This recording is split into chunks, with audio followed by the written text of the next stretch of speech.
ಮರ್ಯಾದೆ ಅನ್ನೋದು ನಾವು ಕೇಳಿ ಪಡೆಯೋದಲ್ಲ, ನಾವು ಮಾಡೋ ಕೆಲಸಗಳಿಗೆ ತಾನಾಗೆ ಸಿಗಬೇಕು. ಬನ್ನಿ ಇದ್ರ ಬಗ್ಗೆನೇ ಮಾತಾಡೋಣ. Welcome to unleash Kannada. ಇದು Kannada Bigg Boss season 12 review.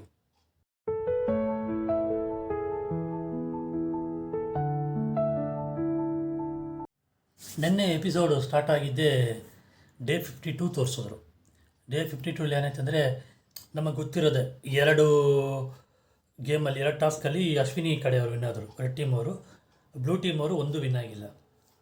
ಇದರಲ್ಲಿ ಧ್ರುವಂತು ಸೂಪರಾಗಿ ಆಡ್ದಂಥ ಗಿಲ್ಲಿ ಬೇರೆ ಒಳ್ಳೆ ಪ್ರಮೋಷನ್ ಕೊಟ್ಟನ.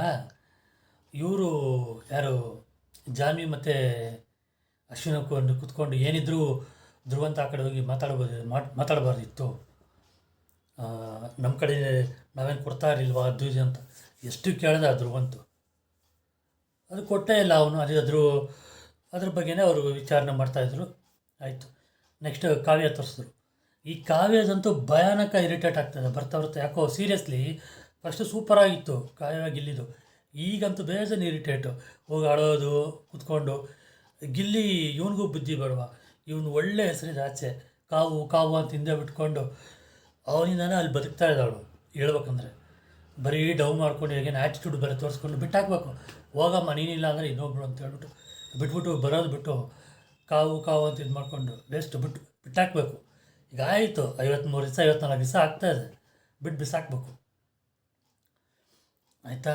ಇದಾದಮೇಲೆ ಯಾರು ಧನು ಅಭಿ ಅವರೆಲ್ಲ ಮಾತಾಡ್ತಾಯಿದ್ರು. ಗಿಲ್ಲಿ ಮಾಡಿದ್ದು ತಪ್ಪೇನೆ, ಏನಿದ್ರು ಬಂದು ಅನೌನ್ಸ್ ಮಾಡಬೇಕಿತ್ತು ಅದು ಇದು ಅಂದ್ಕೊಂಡು. ಅದು ಯಾಕೋ ಇಬ್ಬರು ಭಯಾನಕ ಚಳಗಳಾಗ್ಬಿಟ್ಟಿದ್ದಾರೆ ಅಶ್ವಿನಿಗೆ. ಈಗ ನೆಕ್ಸ್ಟ್ ಡೇ ತೋರಿಸಿದ್ರು. ನೆಕ್ಸ್ಟ್ ಡೇ ಮಾರ್ನಿಂಗೇ ಇವರು ಗಿಲ್ಲಿ ಕೆಲಸ ಮಾಡ್ತಾಯಿದ್ರು. ರಘು ಬಂದು ಅದು ಮಾಡಿ ಇದು ಮಾಡಿ ಅಂತ ಹೇಳ್ತಾಯಿದ್ರು. ಆಮೇಲೆ ಇವ್ರನ್ನ ಕರಿತಾಯಿದ್ರು ಪಾತ್ರೆ ತೊಳೆಯೋಕ್ಕೆ ಅಂದ್ಬಿಟ್ಟು ಅಶ್ವಿನಿ ಅವ್ರನ್ನ. ಫಸ್ಟು ಜಾನ್ವಿನ ಹೇಳ್ಬಿಟ್ಟು ರಘು ಹೋಗಿ ಕರಿಯಮ್ಮ, ಬೆಳಗ್ಗೆಯಿಂದ ಕೆಲಸ ಮಾಡಿಲ್ಲ ಅದು ಇದು ಅಂತ ಬಂದಂಗೆ ಕಾಣಲಿಲ್ಲ. ಆವಾಗ ರಘುನೇ ಆಚೆ ಬಂದ್ಬಿಟ್ಟು, ಬನ್ನಿ ಮೇಡಮ್ ಅಶ್ವಿನಿ ಅವರೇ ಬಂದು ಪಾತ್ರೆ ತೊಳೀರಿ ಅಂದರೆ ಒಂದು 10 ನಿಮಿಷ ಬ್ಯಾಕ್ ಪೇನ್ ಬರೋಕ್ಕಾಗಲ್ಲ, ಆಮೇಲೆ ಬಂದು ತೊಳೀರಿ, ಇದೇ ಹೇಳ್ತಾ ಇದ್ದೀರಾ, ಅದು ಏನು 10 ನಿಮಿಷದಲ್ಲಿ ಬ್ಯಾಕ್ ಪೇನ್ ಹೋಗ್ಬಿಡುತ್ತಾ ಅಂತ ಹೇಳ್ಬಿಟ್ಟು ಬರೀ ಮಾತಿಗೆ ಮಾತ್ರ ಬಂದುಬಿಡ್ತೀರ, ಕೆಲಸ ಅಂದರೆ ಏನೂ ಇಲ್ಲ ಅದು ಇದು ಅಂತ ಹೇಳ್ಬಿಟ್ಟು ಸರಿಯಾಗಿ ಕ್ಯಾಕರಿಸಿ ಉಗ್ದ ಮನುಷ್ಯ ರಘು. ಯಾವ ವಿಷಯದಲ್ಲಿ ಹೆಂಗೋ ಅಶ್ವಿನಿ ವಿಷಯದಲ್ಲಿ ಗಿಲ್ಲಿ ಮತ್ತು ರಘು ಅಲ್ಟಿಮೇಟಾಗಿ, ಸೀರಿಯಸ್ಲಿ ಅಲ್ಟಿಮೇಟ್. ಆಮೇಲೆ ನೀನೇನೋ ಕ್ವಶನಲ್ಲಿ ಮಾತಾಡ್ತೀಯ ಅದು ಇದು ಅಂದ್ಬಿಟ್ಟು ಅಶ್ವಿನಿಗೆ ಕೇಳ್ಬೇಕಾ ಮೊದಲೇ. ಈ ಕಡೆ ರಘು ಪಿತ್ತನೆತ್ತಿ ಇರ್ಬೋದು, ಕೈಗೆ ತೋರಿಸಿ ಮಾತಾಡಬೇಡ, ನಿನಗೆ ಕ್ವಶನ್ ಯಾರು ಕ್ವಶನಲ್ಲಿ ಕರೆದಿದ್ದು ಫಸ್ಟ್ ಕರೆಕ್ಟಾಗಿ ತಾನೇ ಕರೆದೆ, ಬಂದ ನೀನು ಅದು ಇದು ಅಂದ್ಕೊಂಡು ನೀನು ಯಾವನ ಅಲ್ಲಿ. ಅಷ್ಟರಲ್ಲಿ ಅವರು ಚಳಗಾರಿದಾರಲ್ಲ ಧನುಷ್ ಮತ್ತು ಅಭಿ ಬಂದು ಹಿಡ್ಕೊಂಬಿಟ್ರು ಅಶ್ವಿನಿ. ಹೋಗು ಅಲ್ಲಿ ಜಾನ್ವಿ ಹೋಗು ಅದು ಇದು ಅಂದ್ಕೊಂಡು ಏನು ಎಗ್ರಿದ್ದು ಅಶ್ವಿನಿ. ಯಾವನ ನೀನು ಅದು ಇದು ಅಂದ್ಕೊಂಡು ಹೊಗೆಲ್ಲೇ ಅಂದ್ಬಿಟ್ಟ ಮನುಷ್ಯ ರಘು. ಮತ್ತಿನ್ನೇನು ಎಷ್ಟು ಅಂತ ಇವ್ರಿಗೆ ಹೋಗೋ ಯಾವ ನೀನು ಅಂತೀವೋ ಮಾತಾಡ್ಬೋದು. ಇವರು ಹುಡುಗಿ ಜಸ್ಟು ಹೆಂಗಸು ಅದು ಅಂದಿದ್ದು ಮಾತಾಡ್ತಕ್ಷಣ ಹೋಗಿ ಮೇಡಮ್, ಈಗಲೂ ಹೋಗಿ ಮೇಡಮ್, ಬನ್ನಿ ಮೇಡಮ್, ಹಂಗೆ ಮಾತಾಡಿಬೇಡಿ ಮೇಡಮ್ ಅಂತ ಹೇಳ್ಬೇಕಾ? ಏನು ಬರೀ ಡವ್ ಅಲ್ವಾ ಇದು? ನನಗಂತೂ ಒಂದು ಐಡೆಂಟಿಟಿ ಇದೆ, ಆಚೆ ಏನು ಮಣ್ಣು ಐಡೆಂಟಿಟಿ ಇದೆ, ಏನು ಐಡೆಂಟಿಟಿ ಇತ್ತು, ಈಗ ಇಲ್ಲ. ಓಕೆ, ಕ್ಯಾಕರು ಸುಗಿತವ್ರೆ ಪಾಪ. ನಿಮ್ಮ ಸಂಘಟನೆಯವರೇ ಉಗಿಬೇಕು ಇವಾಗ ಹೇಳ್ಬೇಕಂದ್ರೆ, ಯಾಕಾದ್ರೂ ಈ ಅಮ್ಮನ ಒಳಗಾಕೊಂಡು ಅಂತ ನಿಜವಾಗ್ಲು ಅವರೇ ಪಶ್ಚಾತ್ತಾಪ ಪಡ್ತಾ ಇರ್ತಾರೆ. ಸೀರಿಯಸ್ ಆಚೆ ಬಂದರೆ ನಿಮಗೆ ಗೊತ್ತಾಗುತ್ತೆ ಏನು ಕತೆ ಅಂದ್ಬಿಟ್ಟು. ಇವರು ಧನುಷ್ ಅಭಿ ಯಾಕೆ ಹಿಂಗಾಗ್ಬಿಟ್ರು ನನ್ನ ಮಕ್ಕಳು ಚೇಳಗಳ ಥರ ಆಗ್ಬಿಟ್ಟು ಕಾಕ್ರೋಚ್ ಸುಜಿಗಿಂತ ವಷ್ಟ ಹೋಗ್ತಾವ್ರೆ. ನಿಮ್ಮನ್ನೇ ಅವು ಯಾರೋ ಜಾನ್ವಿ ಹೇಳಿರೋದು, ಸತ್ತ ಹೆಣ ಥರ ಇದ್ದೀರಾ ಮನೆಯಲ್ಲಿ, ಮ್ಯಾಂಡ್ಲಿ ಇಲ್ಲ ಅಂತ. ಸ್ವಲ್ಪನಾದರೂ ನಿಮಗೆ ಮಾನ ಮರ್ಯಾದೆ ಇದೆಯಾ? ಏನೂ ಇಲ್ಲ, ಶುದ್ಧ.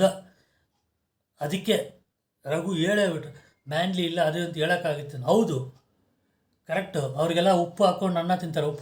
ಇವ್ರು ನನ್ನ ಮಕ್ಕಳಿಗೆ ಏನೂ ಇಲ್ಲ, ಕ್ಯಾಪ್ಟನ್ಸಿ ಟಾಸ್ಗೆ ಕೊಟ್ಬಿಟ್ರು ಇವ್ರು ಅಂದ್ಬಿಟ್ಟು ಮಾತಾಡಿದ್ದು ನೋಡಿ. ನಾನು ಹೇಳ್ತೀನಿ, ಡೈಲಿ ಒಬ್ಬರನ್ನೇ ನಾನು ಸಪೋರ್ಟ್ ಮಾಡೋಕ್ಕೆ ಹೋಗಲ್ಲ. ಯಾಕಂದರೆ ಆ ದಿನ ಅವ್ರು ಯಾರು ಚೆನ್ನಾಗಿ ಆಡ್ತಾರೋ, ಅಶ್ವಿನಿ ಆಗಿರ್ಬೋದು, ಜಾನ್ವಿ ಆಗಿರ್ಬೋದು, ಗಿಲ್ಲಿ, ಕಾವ್ಯ, ಯಾರಾದರೂ ಆಗಿರಲಿ, ಅವತ್ತು ಚೆನ್ನಾಗಿ ಆಡಿದ್ರೆ ಅವ್ರು ಅಪ್ರಿಷಿಯೇಟ್ ಮಾಡೋಣ. ಅವರೇ ನೆಕ್ಸ್ಟ್ ಡೇ ಚೆನ್ನಾಗಿ ಆಡಿಲ್ವಾ ಉಗಿತೀವಿ ಅಷ್ಟೇ. ಕಾವ್ಯ ಗೆಲ್ಲಿ ಚೆನ್ನಾಗಿದೆ ಅಂತ ನಾವೇ ಹೇಳಿದ್ವಿ. ಈ ಕಾವ್ಯ ಇರಿಟೇಟ್ ಮಾಡ್ತಾಳೆ, ಅದನ್ನು ನಾವು ಉಗಿತೀವಿ. ಓಕೆ, ಒಬ್ಬರಿಗೆ ಫೇವರಿಸಮ್ ಸೀನೇ ಇಲ್ಲ ಇಲ್ಲಿ. ಇಷ್ಟಾಗಿ ಬಿಗ್ ಬಾಸ್ ಬಾಕಲ್ ತೆಗೀರಿ, ನಾನು ಆಚೆ ಹೋಗ್ತೀನಿ, ಈ ಥರ ಮರ್ಯಾದೆ ಬಿಟ್ಟು ನಾನು ಇರೋಕ್ಕಾಗಲ್ಲ, ನನ್ನ ಇದು ಏನಾಗಲ್ಲ, ಅದು ಏನಾಗಲ್ಲ. ಬಾಗಿಲು ತೆಗೆದು ಹೋಗಮ್ಮ ಅಂತ ಕಳಿಸ್ಬಿಡ್ಬೇಕಿತ್ತು, ಗಿಲ್ಲಿ ಹೇಳಿದ ಥರ. ಮೋಸ್ಟ್ಲಿ ಬಾಗಿಲು ತೆಗೆದು ಹೋಗ್ತಾ ಇರಲಿಲ್ವ ನಾವು. ಬರೀ ಡೌಗಳು, ಹಂಗಿದೆ ಹಿಂಗಿದೆ ಆಚೆ ಅಂತ. ನಿಮ್ಮ ಮಗನೇ ಹೋದ್ರೆ ಕ್ಯಾಕ್ರು ಸುಯ್ತಾ ನನಗೆ ಗೊತ್ತಿದ್ದು, ಈ ಲೆವೆಲ್ಗೆ ಮಾತಾಡಿದ್ರೆ. ಓಕೆ, ಇದರಲ್ಲಿ ಆಚೆ ಯಾರೋ ಕಂಪ್ಲೇಂಟ್ಗಳು ಬೇರೆ ಅವ್ರ ಪರವಾಗಿ. ಅದು ಎಲ್ಲಿಗೆ ಹೋಗಿ ಮುಡಿಗಿತ್ತು. ಈ ಸಲ ನೋಡೋಣ, ಈ ಸಲ ಸುದೀಪ್ ಸರ ಈ ಸಲ ಆದರೂ ಕ್ಲಾಸ್ ತಗೊಳ್ತಾರ, ಇಲ್ಲ ಹಂಗೆ ಶುಗರ್ ಕೋಟ್ ಮಾಡಿಬಿಟ್ಬಿಡ್ತಾರ, ಗೊತ್ತಿಲ್ಲಪ್ಪ. ಬೇಜಾರು ಮಾಡಿದ್ದಾರೆ ಈ ಸಲ. ಪಿಸುಗುಟ್ಟು ಮಾತಾಡಬಾರ್ದು ಅಂತ ಮಾತಾಡ್ತಾರೆ, ಡ್ರೆಸ್ಸಿಂಗ್ ರೂಮು ಚೇಂಜಿಂಗ್ ರೂಮಲ್ಲಿ ಮಾತಾಡ್ಬಾರ್ದು ಅಂದರೆ ಅಲ್ಲೂ ಮಾತಾಡ್ತಾರೆ. ಓಕೆ, ರೂಲ್ಸ್ ಬೇಜಾರು ಬ್ರೇಕ್ ಮಾಡ್ತಾರೆ, ಕೆಲಸಗಳು ಮಾಡಲ್ಲ, ಇದೆಲ್ಲ ಕೇಳ್ತಾರೆ. ನೋಡ್ಬೇಕು ಈ ಸಲ. ಅದು ಇದಾದಮೇಲೆ ಟಾಸ್ಕ್ ಶುರುವಾಯಿತು. ಟಾಸ್ಕ್ ಮುಂಚೆ ಇನ್ನೊಂದು ಡ್ರಾಮಾ, ನಾನು ಊಟ ಮಾಡಲ್ಲ, ಉಪವಾಸ, ನನಗೆ ನಾನೇ ದಂಡಿಸ್ಕೊಡ್ತೀನಿ, ಯಾವ ತಿರ್ಗಾ ಅದನ್ನೇ ಮಾತಾಡ್ತಾರೆ ಇವರು. ಗ್ಯಾಪಲ್ಲಿ ಯಾರು ಜಾನ್ವಿ ಹೋಗ್ಬಿಟ್ಟು ಕೇಳಿ ಸಾರಿ ಅಂತ ಹೇಳ್ಬಿಡಿ ಅಂತ. ಆ ಮನುಷ್ಯ ಬಗ್ಗೋ ಸೀನೇ ಇಲ್ಲ ಅನ್ಸುತ್ತೆ. ನಾನು ಅದೆಲ್ಲ ಇಲ್ಲ, ಎಲ್ಲರಿಗೂ ಹೇಳ್ದಂಗೆ ಅವ್ರಿಗೂ ಅಷ್ಟೇ. ಕೇಳೋಕ್ಕಾದ್ರೂ ಮೋಸ್ಟ್ಲಿ ಗಿಲ್ಲಿ ಬಿಡಲ್ಲ. ರಕ್ಷಿತಾ ಬೇರೆ, ರಕ್ಷಿತಾಕ್ಸು ಹೆಸರು ಚೆನ್ನಾಗಿದೆ, ಸುಮ್ಮನೆ ಇರ್ಬೋದು. ನೀವು ಹೋಗಿ ಹೇಳಿ, ಅದೆಲ್ಲ ಅವ್ರು ನೋಡ್ಕೊಳ್ತಾರೆ. ನೀನು ಆಡ್ತಾ ಇದೆಯಾ, ಆಡಮ್ಮ ನೀನು. ಇಷ್ಟೆಲ್ಲ ಆದಮೇಲೆ ಧ್ರುವಂತು, ಮೇಡಮ್ ಏನಾಯಿತು ಅಂತ ಏನು ಗೊತ್ತಿಲ್ಲದವ್ರ ಥರ ಬಂದು ಕೇಳ್ದ. ಏನು ನಿನಗೆ ಗೊತ್ತೇ ಇಲ್ಲ ಏನಪ್ಪ ಅಂತ. ಇಲ್ಲ, ನಾನು ಒಳಗಿದ್ದೆ ಅಂತ. ನೋಡಿ ಎಷ್ಟು ಡೌನ್ ಮಾಡ್ತೇನೆ ಅಂತ ಅಶ್ವಿನಿ ಜಾನ್ವಿ ಮಾತಾಡ್ತಿದ್ದಾರೆ. ಇದೆಲ್ಲ ಆದಮೇಲೆ ಟಾಸ್ಕ್ ಶುರು ಆಯಿತು. ಮೂರನೇ ಟಾಸ್ಕು ಶುರು. ಮೂರನೇ ಟಾಸ್ಕಲ್ಲಿ ರಕ್ಷಿತಾ ಈ ಕಡೆ ಬಂದ್ಬಿಟ್ಲು, ಗಿಲ್ಲಿಯವ್ರ ಕಡೆ ಬಂದ್ಬಿಟ್ಲು. ರಾಶಿಕಾ, ರಕ್ಷಿತಾ, ಕಾವ್ಯ, ರಘು, ಸೂರಜ್ಜು, ಇಷ್ಟು ಜನ, ಧ್ರುವಂತು, ಇಷ್ಟು ಜನ ಸೂಪರಾಗಿ ಆಡಿದ್ರು ಟಾಸ್ಕು. ಓಕೆ, ಟಾಸ್ಕ್ ಎಕ್ಸ್ಪ್ಲೈನ್ ಮಾಡೋಕ್ಕಾಗಲ್ಲ. ಫೈನಲಿ ಆ ಟಾಸ್ಕಲ್ಲಿ ವಿನ್ ಆಗಿದ್ದು ಗಿಲ್ಲಿ ಕಡೆಯವರು. ಓಕೆ, ಅದು ತಗೊಂಡು ಹೋಗ್ಬಿಟ್ಟು ಏನದು ಅದೊಂಥರ ಪಝಲ್ ಗೇಮ್ ಥರನೇ ತಗೊಂಡೋಗಿ ಒಬ್ಬರ ಮೇಲಿಂದ ಒಬ್ರಿಗೆ ಪಾಸ್ ಆನ್ ಮಾಡಿ ರಕ್ಷಿತಾ ತುಂಬ ಫಾಸ್ಟಾಗಿ ಮಾಡಿದ್ಲು. ಅದಾದಮೇಲೆ ಗಿಲ್ಲಿ ಸೂಪರಾಗಿಟ್ಟ. ಇವು ಅಮ್ಮ ಉಸ್ತುವಾರಿನೇ ಇಡಬೇಕು ಅದನ್ನು, ಆ ಪಝಲ್ನ ಸಾಲ್ವ್ ಮಾಡ್ಬೇಕಂದ್ರೆ. ಆ ಕಡೆ ಇವರು ಅಶ್ವಿನಿ ಇಡ್ತಾರೆ ಏನೂ ಆಗ್ತಾಯಿಲ್ಲ. ಗಿಲ್ಲಿ ವಿನ್ ಆಗ್ಬಿಟ್ಟ. ಆಮೇಲೆ ಬಂದು ಹೇಳ್ತಾರೆ, ನಾನು ಬೇಗ ಆರಾಮಾಗಿ ಆಡಿದೆ. ಅದೇ ಹೇಳ್ತಾರಲ್ಲ ಕ್ರಿಕೆಟಲ್ಲೂ ಔಟ್ ಆಗ್ಬಿಟ್ರೆ, ಏನೋ ವೆದರ್ ಸರಿ ಇಲ್ಲ, ನಾನಿವತ್ತು ಇದು ಮಾಡಿಲ್ಲ, ಅದು ಆ ಥರ ಆಯಿತು. ಓಕೆ, ಕುಣಿಯೋಕ್ಕೆ ಬರೋರನ್ನೆಲ್ಲ ಡೊಂಕು ಅಂತಾರಲ್ಲ, ಸೇಮ್ ಸೀನ್. ಇದಾದಮೇಲೆ ಇದರಿಂದ ಒಬ್ಬರಿಗೆ ಕ್ಯಾಪ್ಟನ್ಸಿ ಟಾಸ್ಕ್ ಕಳಿಸ್ಬೇಕು ಅಂತ ಯಾರೂ ಎಕ್ಸ್ಪೆಕ್ಟ್ ಪಡಿಲ್ಲ. ಗಿಲ್ಲಿ ನಾನು ಅಂದ್ಕೊಂಡಿದ್ದೆ ರಕ್ಷಿತಾನ ಅನೌನ್ಸ್ ಮಾಡ್ಬೋದು, ಇಲ್ಲ ಸೂರಜ್ನ ಅನೌನ್ಸ್ ಮಾಡ್ಬೋದು ಅಂತ. ಕ್ರಿಸ್ಟಿಯನ್ನ ರಾಶಿಕಾನ ಅನೌನ್ಸ್ ಮಾಡಿದ್ರು. ರಾಶಿಕಾ ಅವರು ತುಂಬ ಚೆನ್ನಾಗಿ ಆಡಿದ್ದಾರೆ. ಕಬಡ್ಡಿ ಟಾಸ್ಕಲ್ಲಿ ನನಗೆ ಸ್ವಲ್ಪ ಗಿಲ್ಟ್ ಕಾಡ್ತಾ ಇತ್ತು, ಅದಕ್ಕೆ ರಾಶಿಕಾ ಅವರು ಕ್ಯಾಪ್ಟನ್ಸಿ ಟಾಸ್ಕ್ ಹೋಗಲಿ ಅಂತೇಳಿ ಇದು ಮಾಡಿದೆ. ಇಷ್ಟಕ್ಕೆ ಇದು ಮುಗೀತು. ಓಕೆ, ಚೆನ್ನಾಗಿತ್ತು. ಇವತ್ತು ಒಂಥರ ಸೂಪರ್ ಇಂಟ್ರೆಸ್ಟಿಂಗ್ ಆಗಿತ್ತು. ಸ್ಯಾಟರ್ಡೆ ಎಪಿಸೋಡ್ ಎಷ್ಟು ಇಂಟ್ರೆಸ್ಟಿಂಗ್ ಆಗಿದೆ ಅಂತ ನೋಡಬೇಕು. ಇವತ್ತು ಕಳಪೆ ಯಾರು, ಉತ್ತಮ ಯಾರು ಅಂತ ಲೈಟಾಗಿ ರಿವೀಲ್ ಆಗ್ತಾಯಿದೆ, ಬಟ್ ಇವಾಗ ಹೇಳೋದು ಬೇಡ, ನಾಳೆ ಹೇಳೋಣ. ಇಷ್ಟೇಳಿ ನಾನು ಈ ವಿಡಿಯೋನ ಮುಗಿಸ್ತೀನಿ. ನಿಮಗೆ ಈ ರಿವ್ಯೂ ಇಷ್ಟ ಆಗಿದರೆ ದಯವಿಟ್ಟು ಲೈಕ್ ಮಾಡಿ, ಶೇರ್ ಮಾಡಿ. ಚಾನಲ್ಗೆ ಯಾರು ಸಬ್ಸ್ಕ್ರೈಬ್ ಮಾಡಿಲ್ವೋ ದಯವಿಟ್ಟು ಸಬ್ಸ್ಕ್ರೈಬ್ ಮಾಡಿ.